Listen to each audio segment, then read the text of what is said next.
Olá, criançada! Eu sou o Beto, o assistente online da sua Pro, e o meu objetivo é explicar os conteúdos que vocês estão aprendendo em sala de aula. Espero que gostem do que eu e a Pro preparamos para vocês. Prestem bastante atenção e boa aula! Vai começar a aula do Beto, aula do Beto, aula do Beto, aula do Beto. Na aula de hoje teremos os conteúdos matemáticos. Fiquem atentos e, caso precisem, assistam a aula outra vez. Vamos começar lembrando o nosso sistema de numeração decimal. Sabemos que o sistema de numeração que utilizamos é de base 10, ou seja, usamos 10 algarismos para compor todos os números do nosso sistema. Os algarismos vão do 0 até o 9. E do 10 em diante, juntamos os algarismos para formar outros números, como no caso do 11, que escrevemos o algarismo 1 duas vezes. No caso do número 537, utilizamos o 5, o 3 e 7, que juntos formam o número 537. Esse sistema de numeração é chamado de posicional, porque dependendo da posição dos algarismos, podemos alterar o número, como neste exemplo. Com o 4 e o 3, formamos 43. Mas se invertermos a posição, formaremos o 34. Até aqui tudo tranquilo, não é, criançada? Muito bem! Os algarismos são, na verdade, símbolos, ou seja, uma representação visual do trabalho matemático. Vamos fazer uma pequena viagem? Estamos no Egito Antigo. Aqui, há milhares de anos, uma civilização criou seu próprio sistema de numeração, utilizando os símbolos para representar e facilitar o trabalho matemático. Esse sistema é chamado de hieróglifos, onde eles criaram os símbolos a partir de imagens que se aproximavam da realidade de sua sociedade, para que todas as pessoas pudessem aprender, calcular e praticar a matemática facilmente. Os hieróglifos são diversos símbolos que representam o sistema decimal. Tem o símbolo que representa a unidade, o que representa a dezena, o que representa a centena e o da unidade de milhar. Tem outros símbolos também. Mas vejam esse número. Conseguem entender de qual se trata?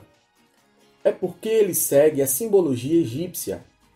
Mas se convertermos para o nosso sistema, entenderemos que se trata do 2325. Vamos decompor para entender como funciona. Primeiro, vamos separar para visualmente entender o que cada um representa. Temos as unidades, as dezenas, as centenas e as unidades de milhar.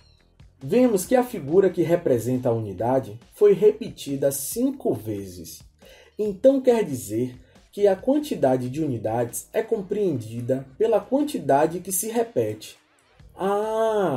Então no caso das dezenas temos 2, nas centenas temos 3.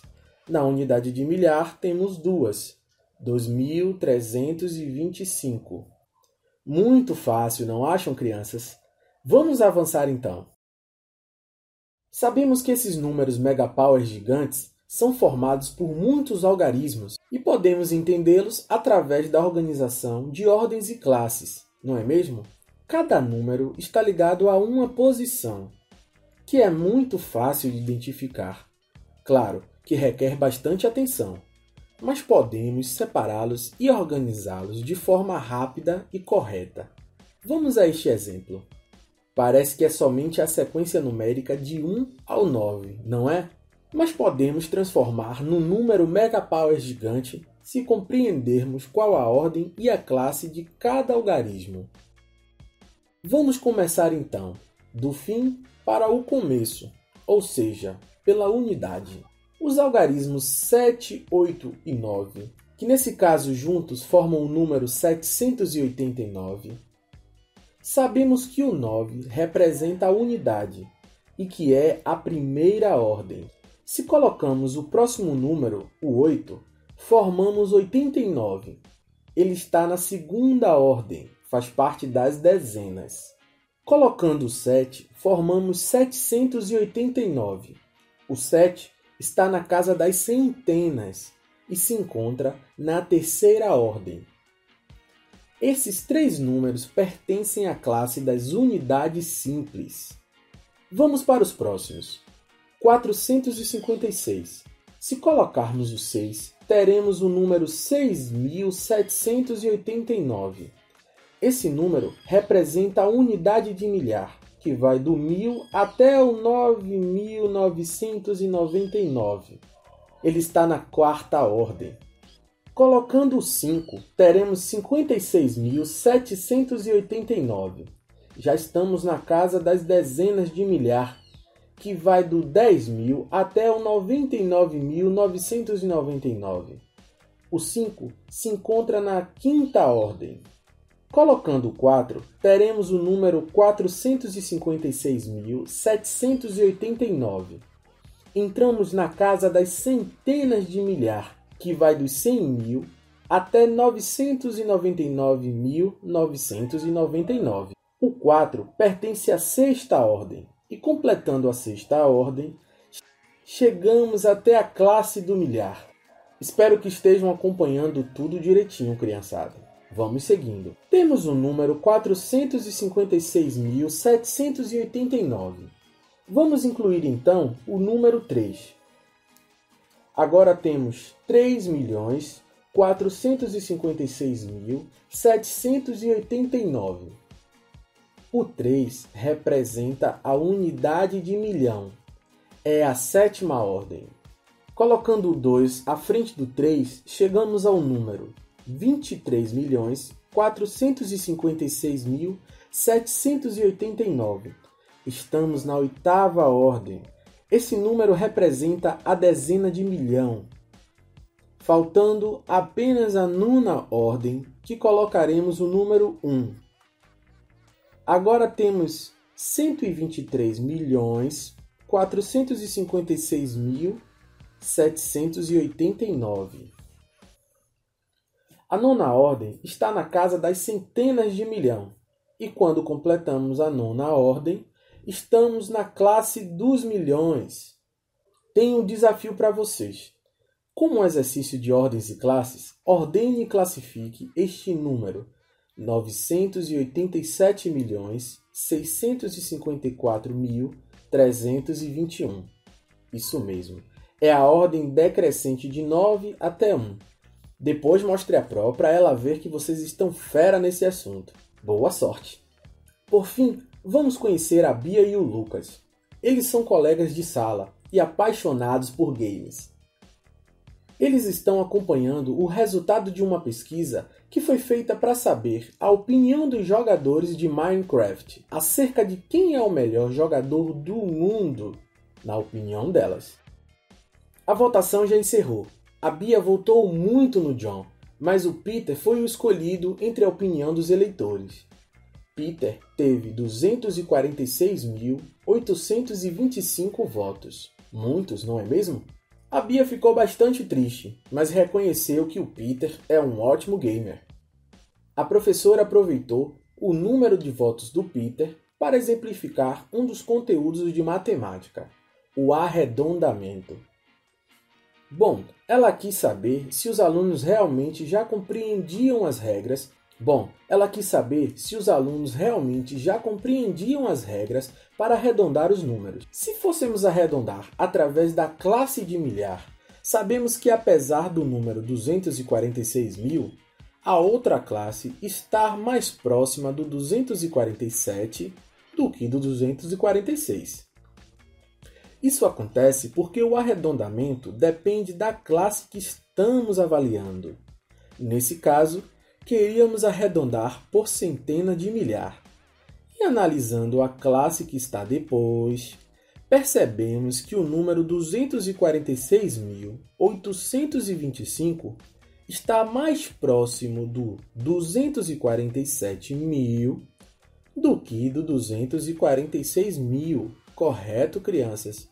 E por isso, podemos dizer que Peter teve aproximadamente 247 mil votos, arredondando.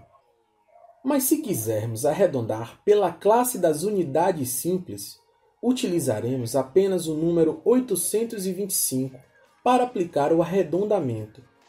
O 8, que representa a centena, determinou o arredondamento que fizemos anteriormente, porque ele é maior que 5.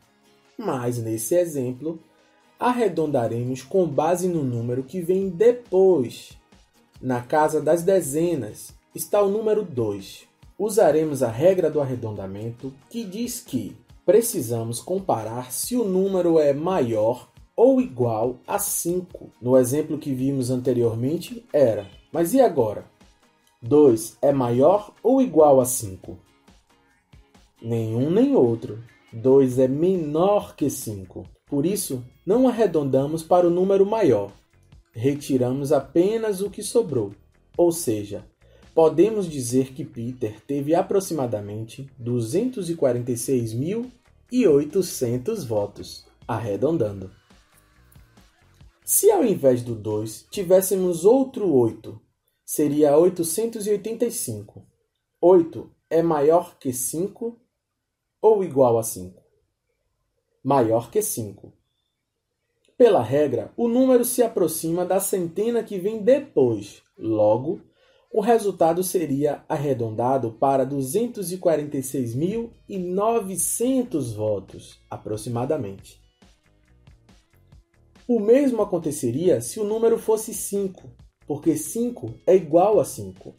Então arredondamos para a próxima centena, ficando 246.900 votos, aproximadamente. Entenderam? Bia e Lucas gostaram da explicação da professora, porque agora sabem que podemos utilizar o arredondamento para facilitar a compreensão geral da informação. Mas isso é muito utilizado em reportagem de jornais ou no processamento de dados e estatísticas, pesquisas e muito mais. Olha, espero que vocês tenham gostado da aula de hoje. Se ficou alguma dúvida, assista novamente a explicação e fiquem bastante atentos aos detalhes. E se gostou, comente com a Pro. Até a próxima, crianças! Tchau! Vai começar a aula do Beto, aula do Beto, aula do Beto, aula do Beto.